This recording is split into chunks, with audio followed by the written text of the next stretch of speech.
And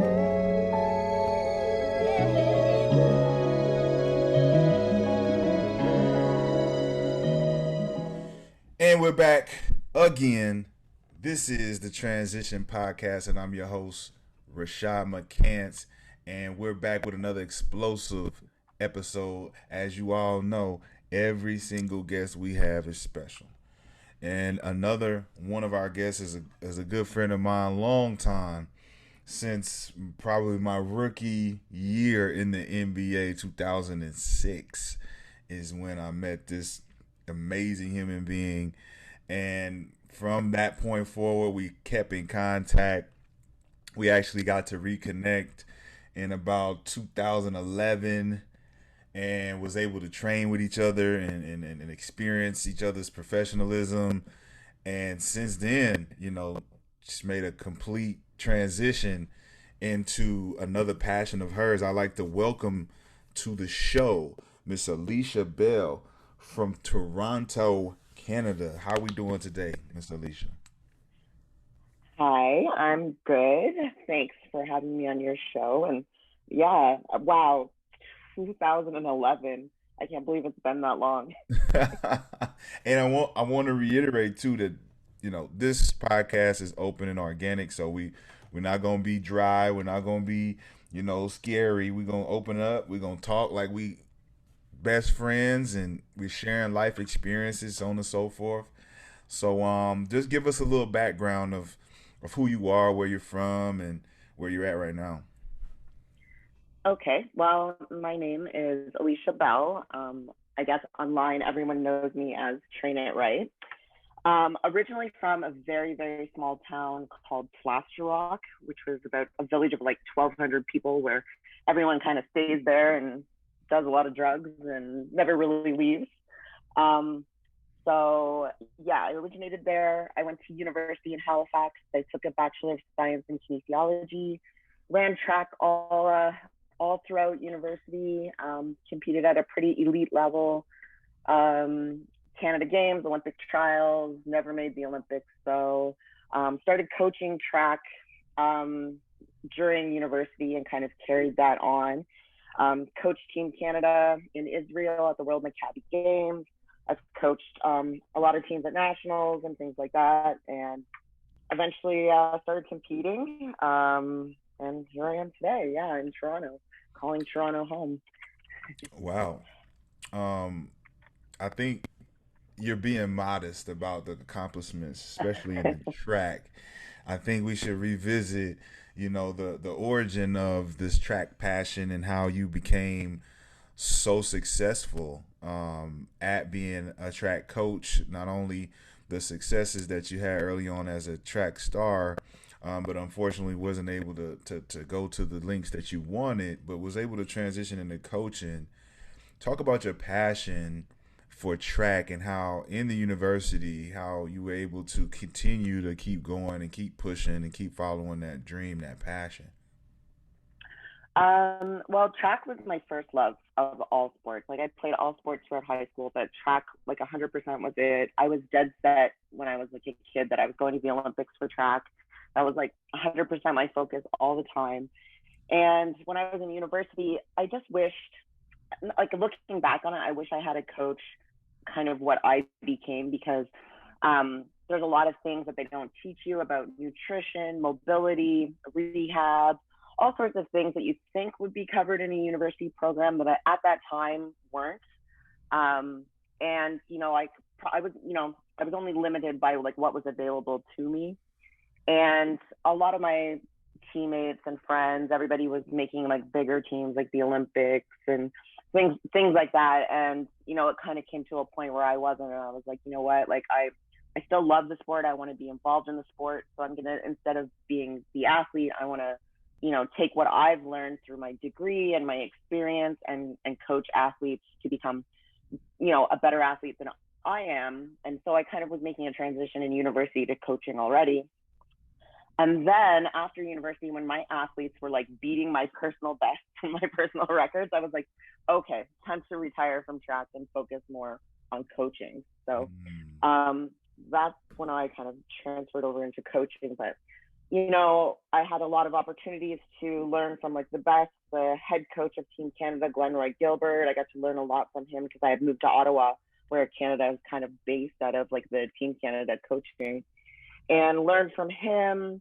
Had the opportunity to coach a lot of different like elite teams at Canada Games, national levels. Learned a lot. Helped write a textbook for new coaches who are becoming track and field coaches. And now I also teach the course if you want to become an NCCP, which is like our coaching certification in Canada. So I teach the course if, like, say you wanted to become a speed coach. So I'm one of the very few elite coaches in Canada, I guess, that's able to do that. So That yeah. is incredible. I mean, I'm giving you an applause right now just because I know reaching out to you in the past, that's what I was looking for. I was looking for specific things, and you mark those boxes immediately. Let's also get into the pressures that you had to face in the university as an actual runner, as an actual athlete that could have played a part in you saying, you know what, they're starting to beat these times, you know, maybe I should, bow out gracefully. What kind of pressures does an athlete face? Not only an athlete, but a female athlete.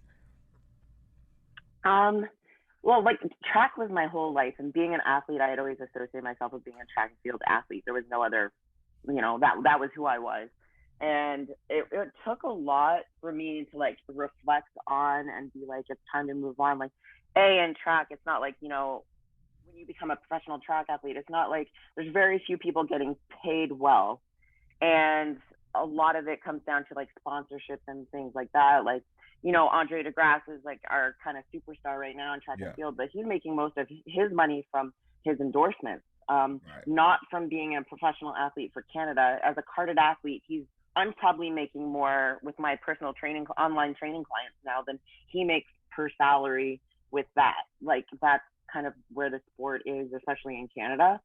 But he's elite because he's done so well, so he has all these other sponsors like Puma and Yeah. all these other companies backing him up, so he's making money from them. But that's not like that for everybody else. So it kind of came down to like how can I still be involved in the sport but also like make a living, provide for myself and like do things. And it was like coaching, because people pay for coaching and people pay for elite level coaching. So that's kind of like something I kind of like had to like decide, like, you know, do I continue down this like path of almost making these Olympic teams, almost making Team Canada, but not quite. Like, I came like eighth at Olympic trials, like close, but like not terribly far off. But Right. at that time it was just like, younger people are running the same times as me. Like, I think it's time to like hang up the shoes. But as like a female, and like that's kind of my identity, it was like so hard to kind of come to terms with. Mm-hmm. But I had like I've always provided for myself. I don't have anyone paying my bills, especially like growing up. Like, I took out student loans to go to school and things like that. So it's like, I need to adult here. Right. Right. And Right. it's like, I can't live this dream for too much longer, but how can I still be involved? And so that's when I kind of took my degree and decided to transition into coaching Yeah. instead. But, being able to still be involved in the sport, but, actually making money off of it. Well, it seems like the motivation um, within the pressures is to really like be aware of what's down the line. What's down the line in the future when it comes to your income, when it comes to possible opportunities that lay away, that lay ahead. So when you're looking at for the audience members who are interested in pursuing track and field or something in the Olympic realms, there is a certain pressure when it comes to how much money are you going to be making from this field. Is it a passion driven opportunity? Is it something that you just want to do because you want to do it? But if it's anything motivating behind that, whether it's being the way that you live, lifestyle, how much money you make, so on and so forth, it seems like what you're saying is it's not a very lucrative business, especially in Canada, but it's one that can be beneficial if you're trying to, help people and help people see their goals and so on and so forth. That's where the benefit and the monetization comes from being an Hmm. actual coach or a trainer, so on and so forth. Do you agree? Oh, absolutely, 100%. Yeah, definitely. It's it's tricky. It's like it's more like unless you make it, which is very rare. I mean, I would call it the top 3% maybe actually make it to like the level that you want to be at and that you can provide for yourself as just being an athlete. So you really have to look at it like how much do you love the sport, and for longevity of it, like is it something that you can carry out, like, and pay for yourself. Like a lot of these athletes, you don't realize it, but I mean, still have friends that made the Olympics this year, for relays and things like that, but some of them are still living at home. Like, Right. yeah, they went to the Olympics, but they live at home in their parents' basement or whatever. I'm not saying that that's a bad thing, because they got to live out their dream, and it's an amazing accomplishment to get to the Olympics. But unfortunately, the way Olympic sports are set up, it's not like the NBA, it's not like the NHL. It's not the same. So it is, It's a real you risk. know, It's a real risk. yeah, High risk, low reward. Not necessarily low reward, but there's a bigger risk than all the other sports. 100%. Yeah. I get it. I get it for And sure. bodybuilding is very similar too, but especially as a female bodybuilder, it's Oh very, yeah, we're very gonna get similar. into that. We're gonna get into that right now.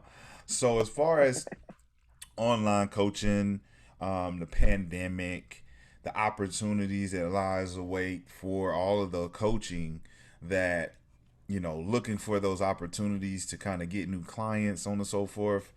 In this climate that we're entering in now, seeing that you're now transitioning into total fitness. Before, you were in fitness and you were in nutrition because you were doing the calisthenics type workouts and getting the speed and the stretching and making sure the body's optimal at its most highest level. But I think now, as I am also into some of the bodybuilding, I started to see the perks of combining that side of the sports. When you got athleticism in the way that we train as athletes, and then you have bodybuilding in the way they train as bodybuilders, is similar. To combine the two, can you talk about that transition and how, whether it was easy or hard for you to go into bodybuilding strictly from all the things you've learned in training and coaching? Well, it was kind of accidental how I ended up transitioning to it. So I had decided when I moved to Toronto, I was coaching. I coached York University, which is a university here. I coached their club team. And I was commuting all the way there. I don't know if you probably remember how terrible Toronto traffic is.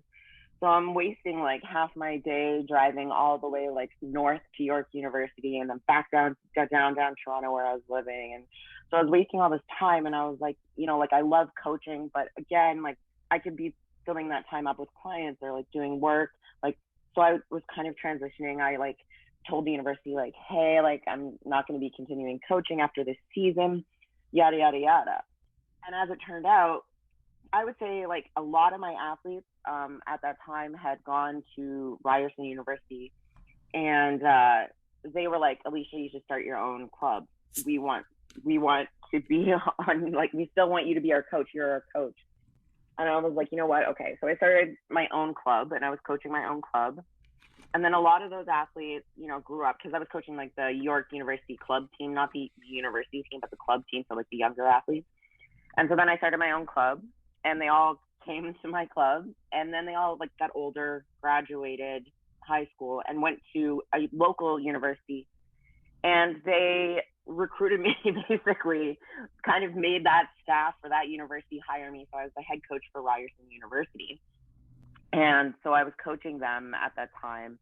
And I wanted to focus on myself, and at that time I was thinking about making a comeback for track, and I was going to run masters because I wanted to compete, because I'm the most competitive person in the world. Like, everything's a competition, and I was like, I really am missing like that part. Like, coaching's great, but I'm missing doing something.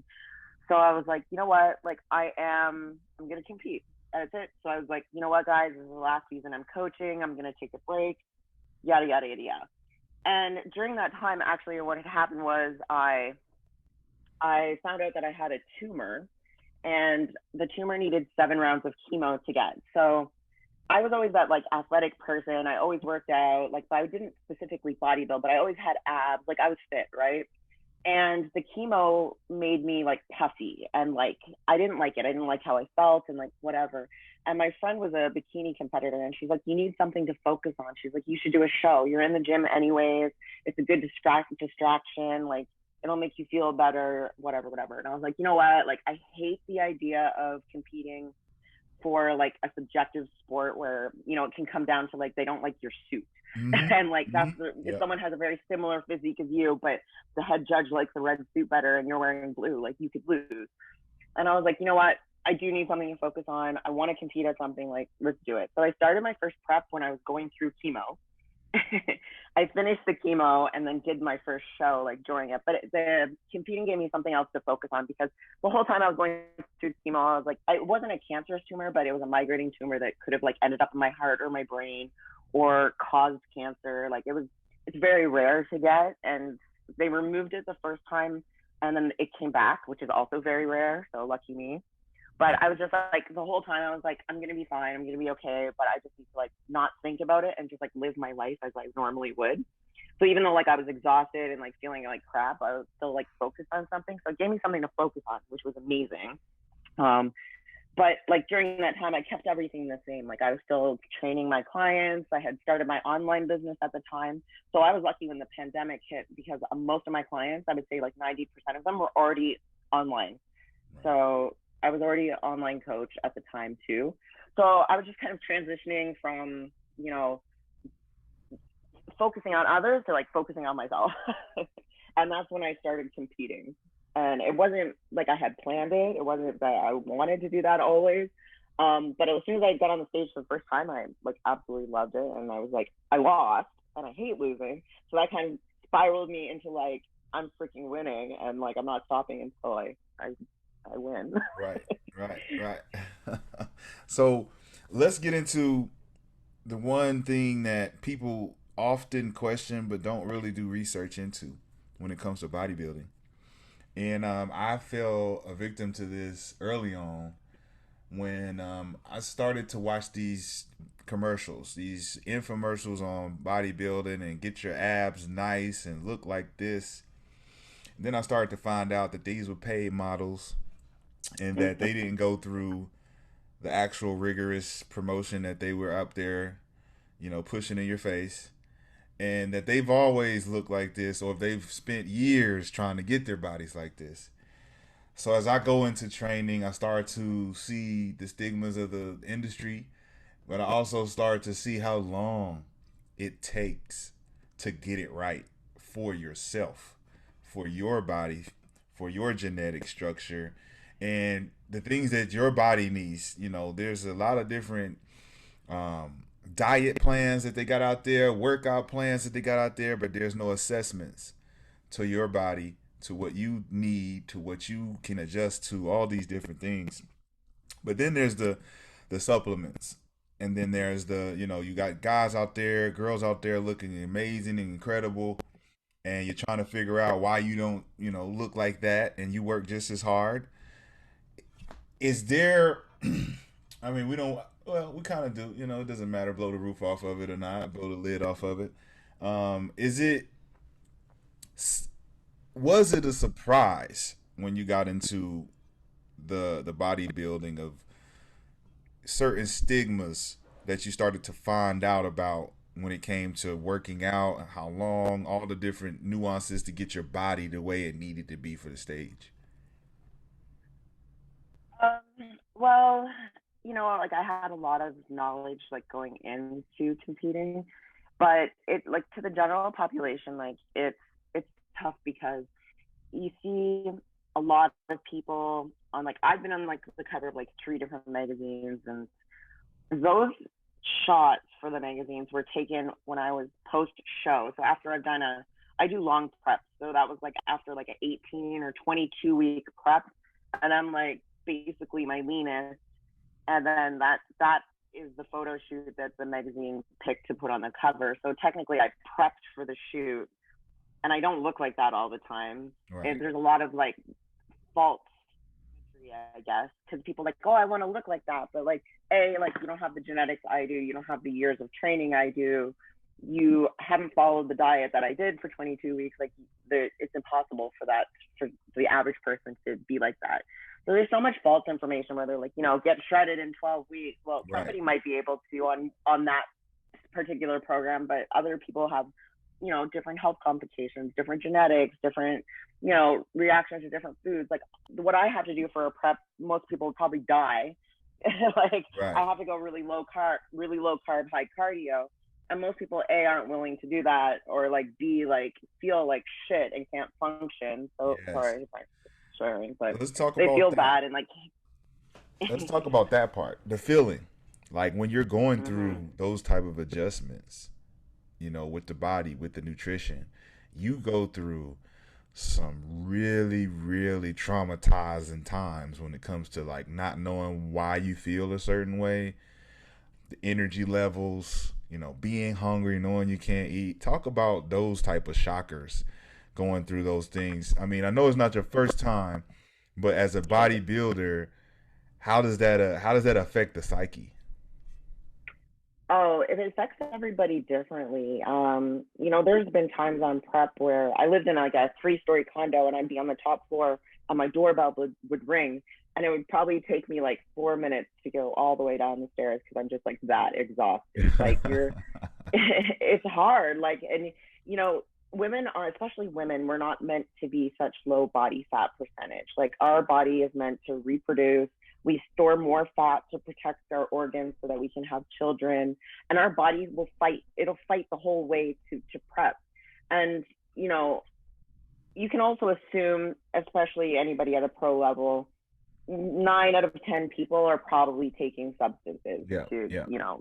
enhance their, and everyone's reaction to those things are different. Like when women take things that affect their estrogen, so estrogen blockers to get lean in the estrogen storage area, so like your legs, your core, your arms, when you are taking those, it affects your mood because women, we're supposed to have estrogen. Yeah. And when you mess with your hormones, that changes your mood, that changes your energy. So as you get closer and closer to a show, you can become more irritable. You can become, you lose your libido. There's so many things that happen when you're really low body fat that no one really talks about. And you can't stay there forever. Like there's only like, a few weeks that it's healthy for your body to stay there. If not, you're messing with your longevity in the sport. You're messing with your health at that point. There's safe ways to do cycles of things and safe ways to diet down, but you Wow. can't stay there for a really long time. So that's why when you see these girls on magazines and stuff, it's like they prep for the shoot. They don't look like that all the time because Right. it's almost impossible for them to do that and have health. Well, let's talk It's about not that. healthy. Let's talk about that manipulation because I see that the fitness industry is growing in terms of promotion and a bunch of females, wanting to get their bodies right and fit and they want to do it year round, right? And I think what you Mm-hmm. just said is just even for me new. It's new for me because that's usually the goal for the guys is, stay fit year round, stay tight, but it's not healthy. And I often Yeah. see these guys, these bodybuilders, and I'm like, boy, you're not healthy. You can't move. You couldn't run out the building if fire started right now. You would be trying to figure out where the water is, whether to get out of the building because you can't. You so tight. You got nothing. And it Yeah. makes sense that you say that you have to recalibrate after a few weeks and get your body back. So at least you have Mm-hmm. something to work towards, but just the health aspect of it that your body needs that fat to produce and run optimally. I think that information you just provided is second to none when you got people really inspiring to get their bodies right, and some of them are more ambitious than others. They're willing to do it twice a day, 7 days a week, and get it in all year long, but then forget that it is a detriment to the body. What do you think about those things?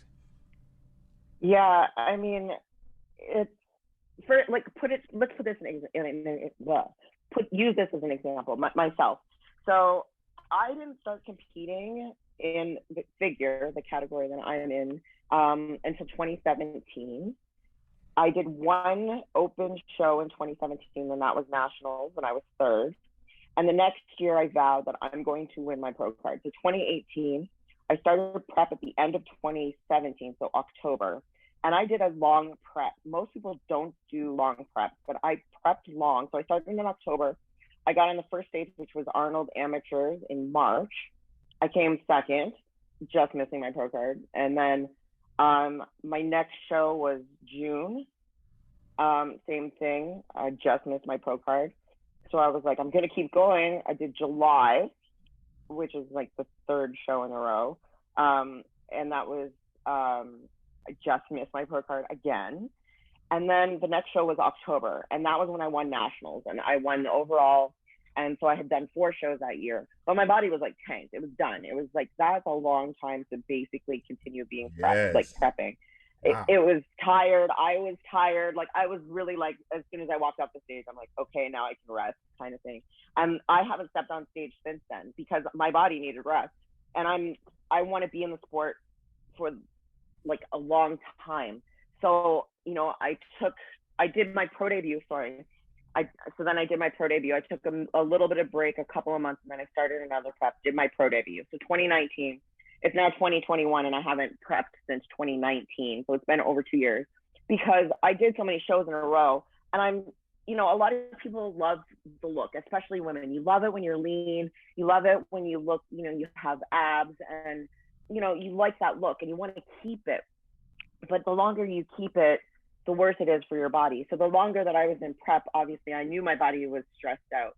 And most people, who I competed with who did something similar, they've all done prep since, but you know what? Their body doesn't look fresh.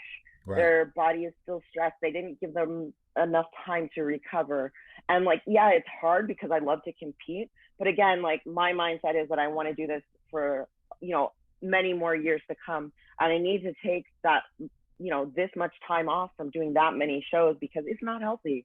Well, the things you have to do to get to stage is not healthy. But a lot of people don't have that mindset and aren't willing to take time off. So they keep showing up looking the same or worse every time they do a show because they haven't given their body rest. And the body's smart and wants to survive. It wants to do what it can to survive. You wanted to win.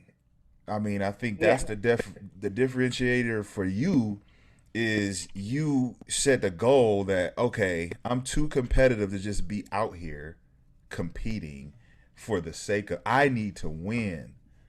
I don't want to just be out here, changing my body just for the sake of it. I want to win because we all know, especially you and I, that when you do win, you reflect on all that hard work.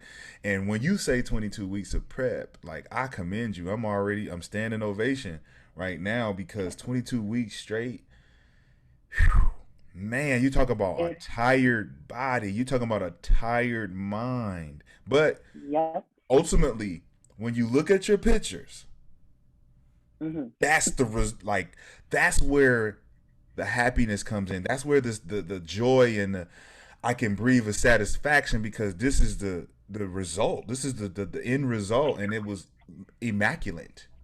To see 22 weeks out of that, it was unbelievable. Yeah, and the next time I get on stage, I'm going to win. I don't want to just get on stage to get on stage. I want to win. So that's another reason why I gave myself, that much time to rest. Well, the pandemic happened, which kind of forced me to take an extra year, but I think that's good for me. And, I love winning way too much to just get on stage and know that wasn't my best. You know what I mean? Right. I love that. I see that in the sport far too often. It's sad because it's addicting. Competing is cool.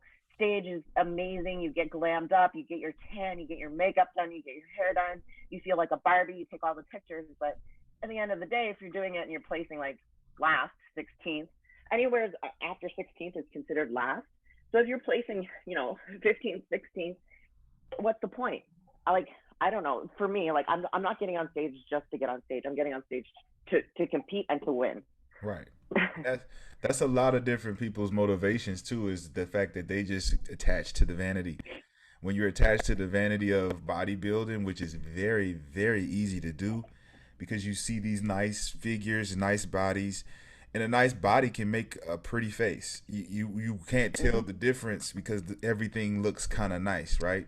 So people get attached to that vanity, and it's hard to let go of that. And in bodybuilding, I mean, you're in there looking at yourself 24/7. And if you're not looking at yourself with a goal, and that's why I love talking to you about this, because you're an athlete.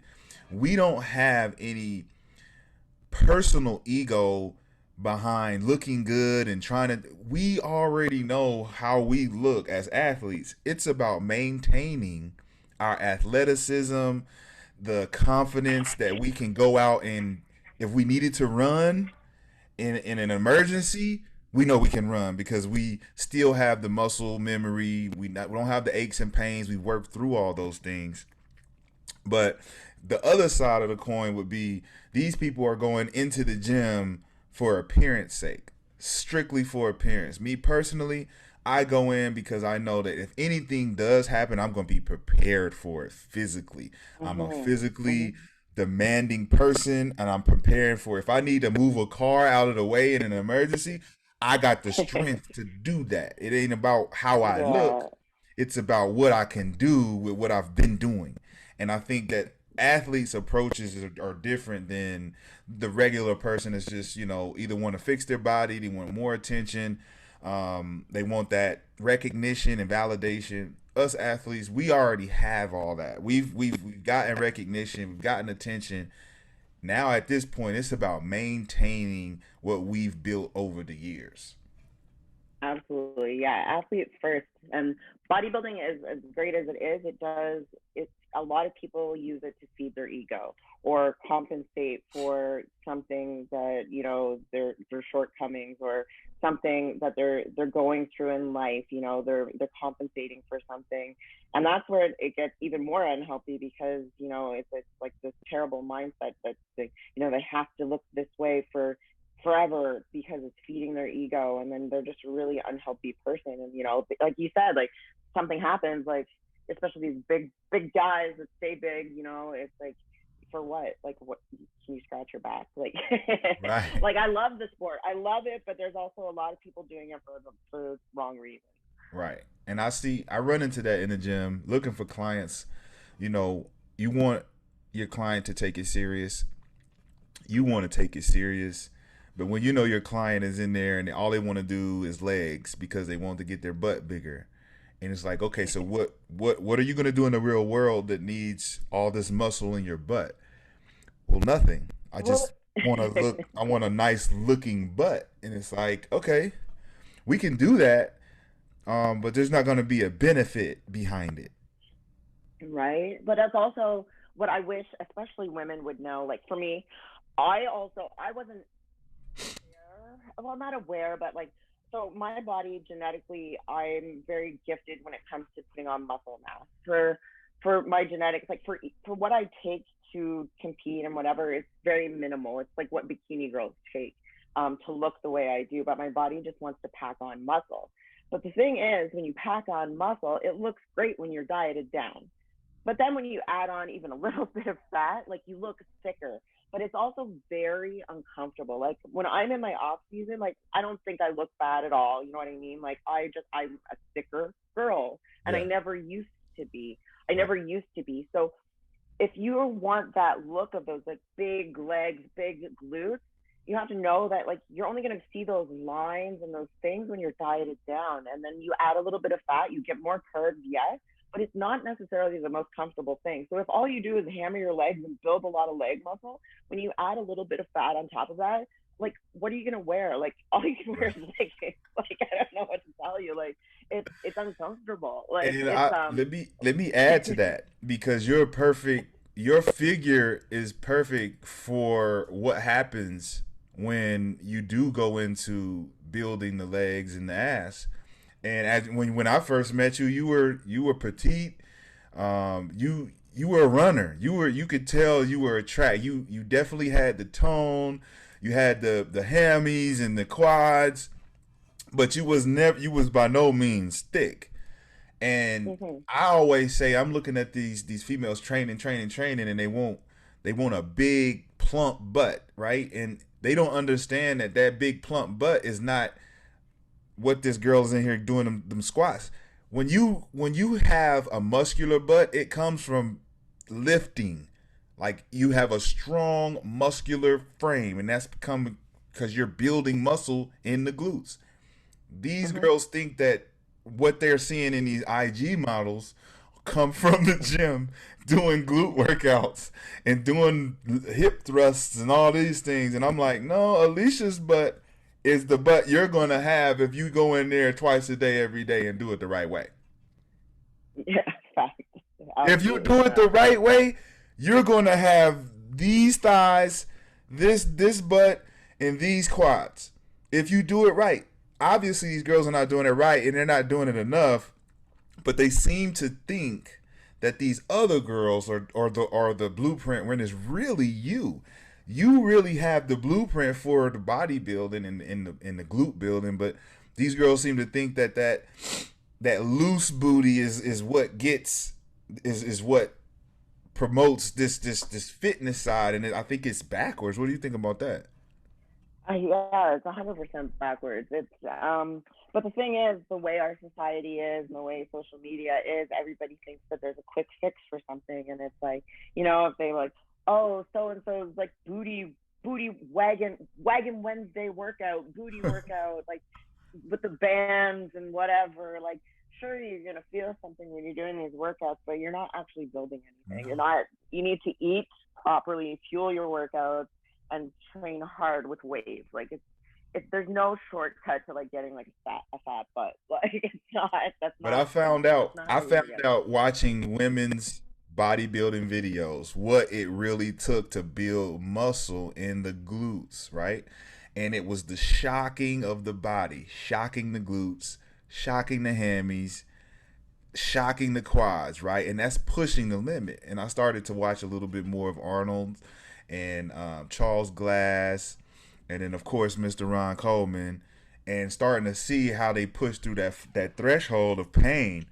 And when you do that, you start building muscle in a certain way where these regular girls could never do those type of workouts because it's too strenuous.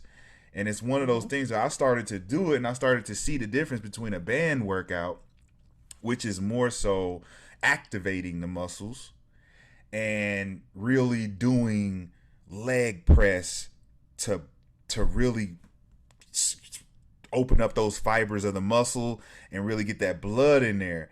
And all I see is these girls in here doing these band workouts, and they're doing them wrong, one. But then it's like, you think that's gonna get you a nice butt because you feel pressure in your glutes from doing this?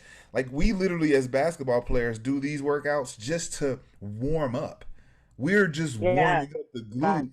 You guys do this as a live or die exercise, and it's so Right? backwards to me. Yeah. Yeah, that's so true.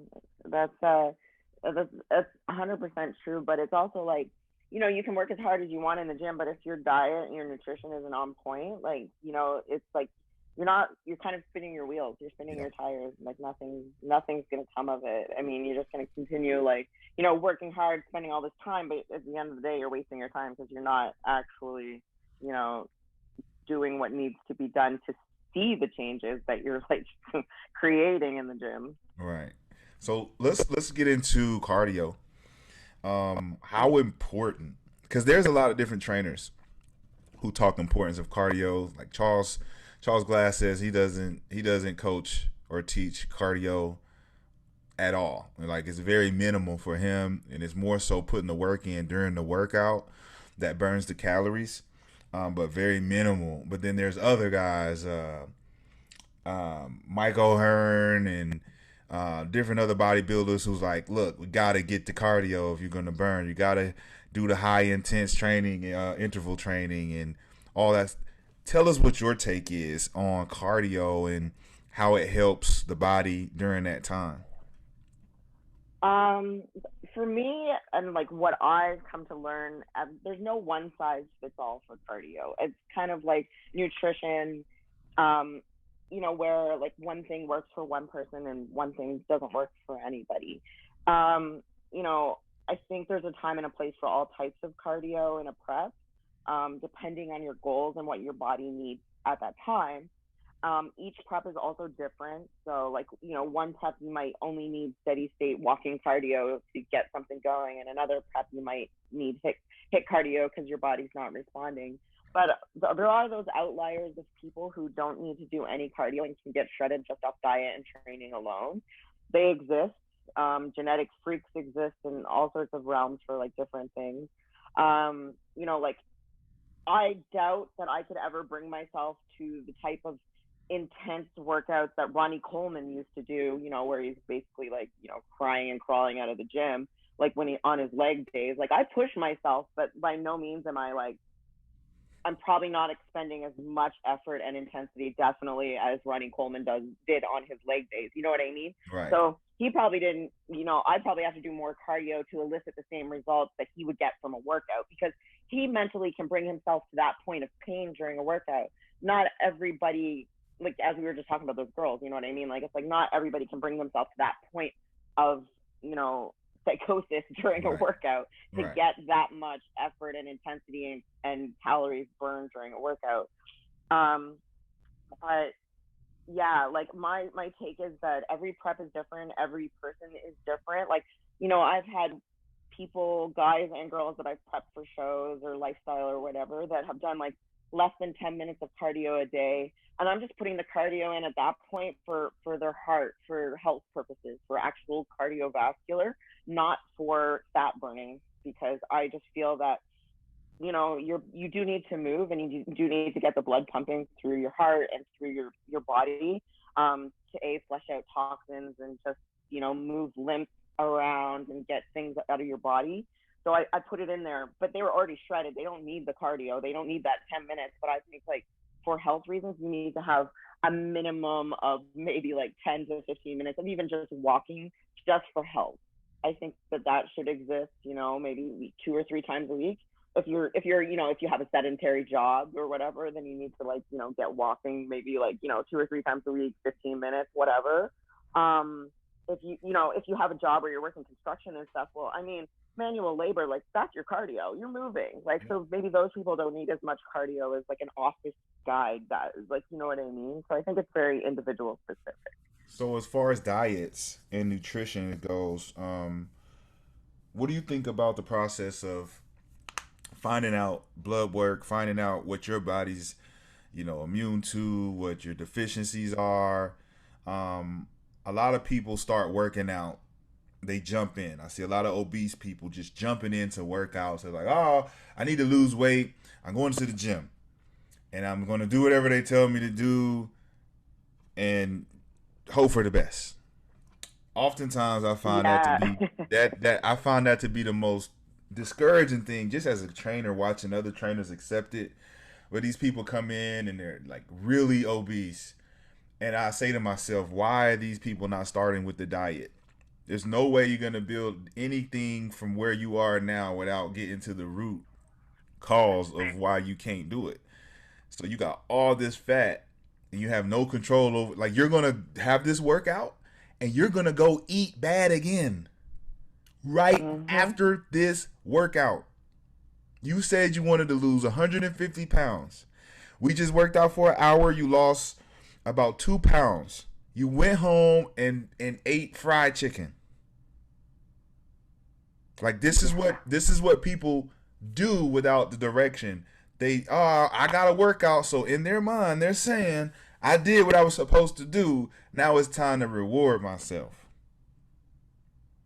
Yeah, I mean, those are people. I always say, like, you can't, like, the idea of what the results they want is, great in their mind, but they're not serious about it, because you have to want it and you have to do everything that it takes. And it comes to a certain point where you need to realize that, like, that's when change is going to occur, and you can't help people who aren't willing to help themselves. So I think, if someone wants change or to have a transformation, that they really need to sit down and kind of make sure they're mentally prepared for it, because those people who come in and, do a bunch of work and then go home and eat like Popeyes or whatever, they're not mentally ready for change, and they're wasting their time, they're wasting their trainer's time, or they're wasting whoever they hired time, their nutritionist, whatever. I think that it's, again, like, people nowadays want to try and push the envelope and get as much out of whatever they're doing with as little work as possible, which sucks. But it's like, at the end of the day, you're not going to fully see change unless you're fully ready to commit to diet, the training, and the nutrition, and everything. But I also think that it's important, especially when you're having change, to always do your blood work. You need to find out, where your hormones are at, because a lot of times, like, I have seen it firsthand. I used to always think, when someone's like, I'm following the plan, I'm doing my workouts, I'm doing my cardio, and based on science, like, they should be dropping weight, but they're not. Right. And so then I used to always think, oh, they're lying. Like, that person's lying. They're lying to you. They're lying to me. They're lying to themselves. But then it's like, no, they could have a thyroid issue where, if their thyroid is, off, their T4 is off, their T3 is off, then they can do all the work. They can follow the diet. But at the end of the day, their body's going to be like, F you. We are not, we're scared of survival, and we're not doing anything. We're staying right at this happy spot where we know we're protected. Yep. And there's a lot of things. Your cortisol, if your cortisol is through the roof, so if you're stressed, not just like life, but if your body is stressed in some way or some form, again, it's pumping cortisol into your system, which tells your body to store water, fat, salt, and it's going to be harder to change. So if you get your blood work back and your cortisol numbers are through the roof, then that kind of explains everything. And you need to treat the cortisol first before you even decide to start with a diet or start with training. Like, you need to treat all of those issues first. Once your health is good, then you can go and start eliciting different, changes. Right. But I think blood work is something that's highly overlooked. And even now, some doctors, especially here, if I send a client, like, I need to get a full panel of blood work, some doctors won't do it. They're like, you're healthy, you're 25, you're 30, you don't need it. But it's like, that's ridiculous, because we don't know that they don't need it. Like, there's like a gap in the healthcare system. You know what I mean? I think that should be something that's just a given, and it should be often. I always try and get my athletes, if I'm prepping somebody, like I myself, I go before every prep and after every prep, just to see where my levels are, what's going on, how things are doing. You know what I mean? And also, if you're an open athlete and you're using supplements, if you get your blood work done and your blood work shows certain things, then you know what supplements to implement during your prep to make your prep more successful. So, but not only that, but just athletes, period. And I think it's overall just everyday, everyday Americans, humans. When you're talking about performing at a high rate, you're talking about NBA, NFL, MLB, what have you. We do have, training camps where we have to report early, had to go do all our medical, got to go through the medical stuff. Mm-hmm. We get our blood work and we do all our stuff. But as athletes, to be 100% honest, there's a few of us that take it serious and want to know and can understand it. But a lot of times we're half asleep when we show up to the med and we're getting all of our medical stuff done. It's 8 a.m. Man, take my blood. Man, do this EKG. You're not paying attention to the things that you need. And the people who are doing it they're not purposely driving this information to you so that you can use it as a necessity. They're not giving you the information like, okay, this is what the panel read out for us, and you need to eat more of this, you need to eat more of this, and you need to stay away from these things because these things are going to bring your energy down. It's going to, make you this or that or the other. We don't get that kind of information. So as athletes, even up until the point where you're retired, a lot of these guys are unhealthy. They see me walk in the gym now, Alicia, and they look at me and they go, oh, wow, man, you own something? And I'm like, I actually work. I actually take care of my body. Mm-hmm. And I usually reference it's also hard. Go ahead. Yeah, it's also hard for professional athletes because your whole career, you're being told what to do.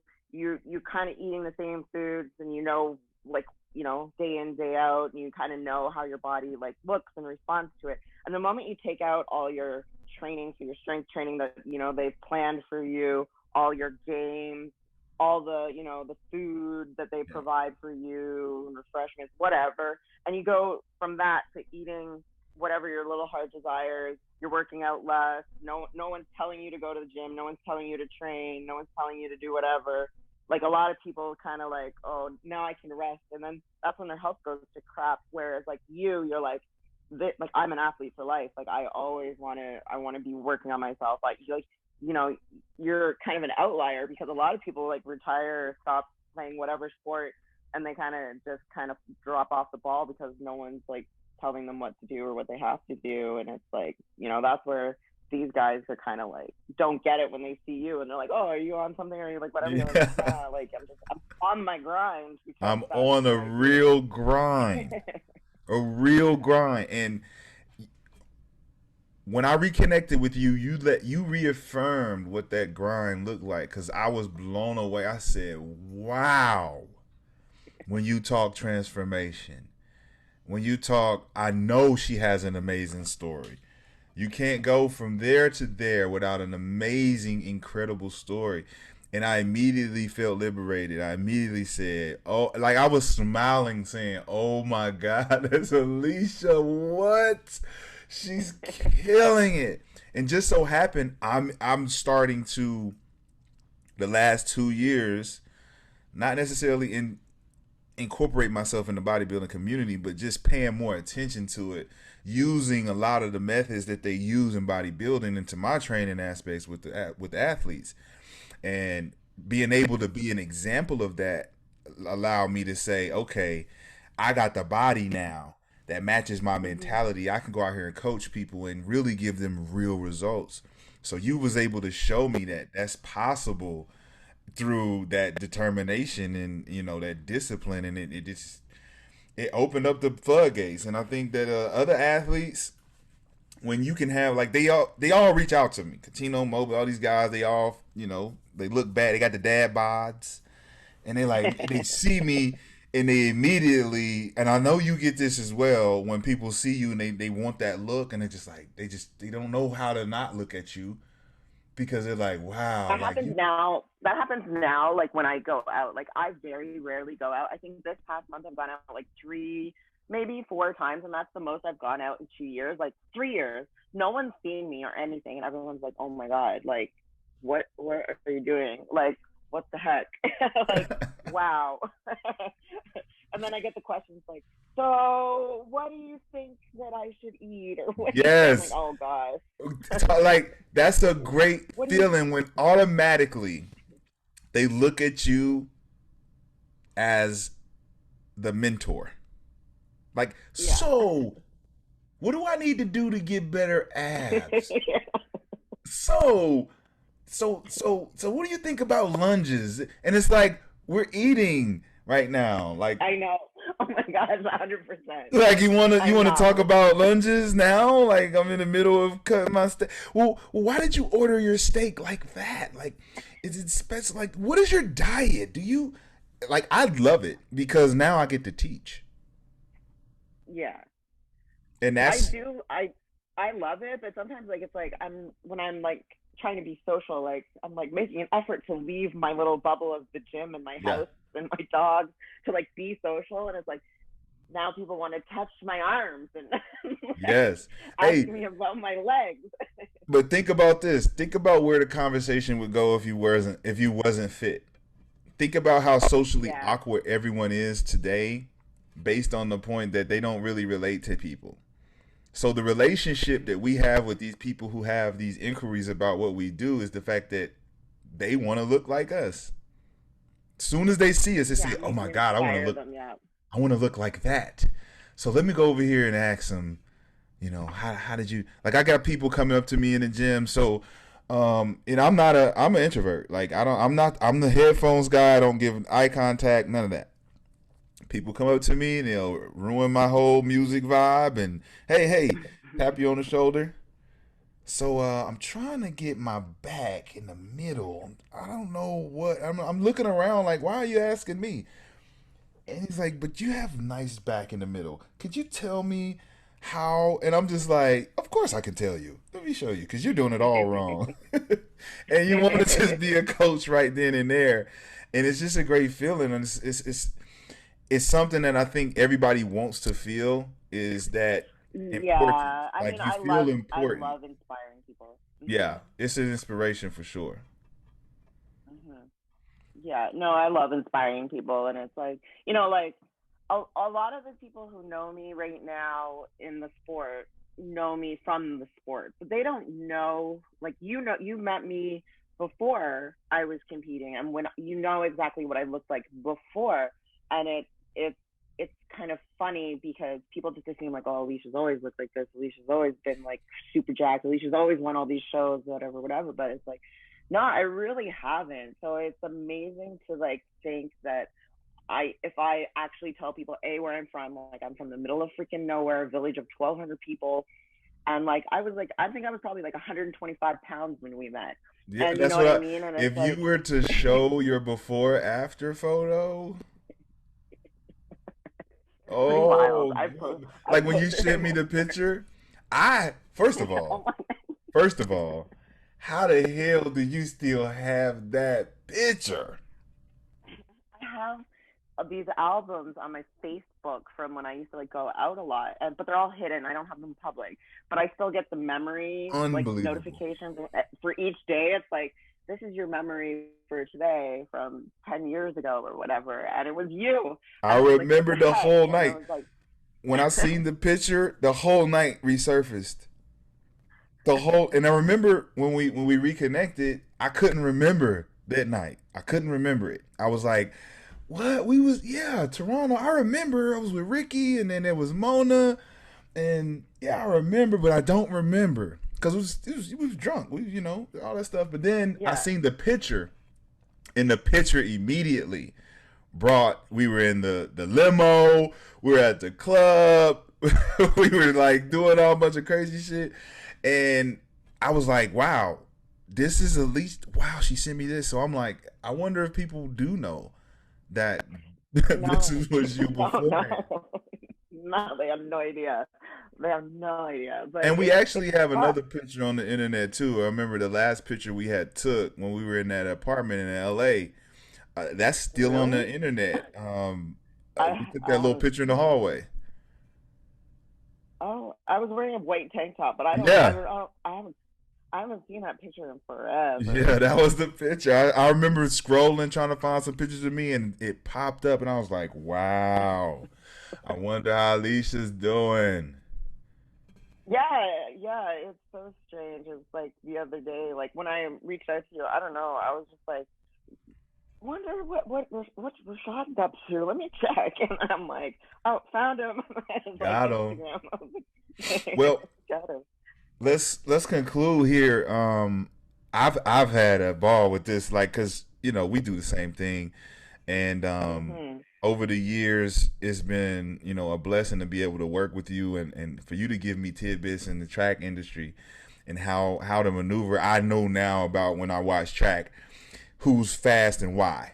I know why Hussein is the Mhm. way he is. I know why Allison Felix is the way she is. You were the one who showed me why track runners run fast, and I'm grateful for that. So to be able to get you here and to talk transition, a similar transition that I've made into total fitness is breathtaking for me, and I thank you so much for taking the time to be on the podcast.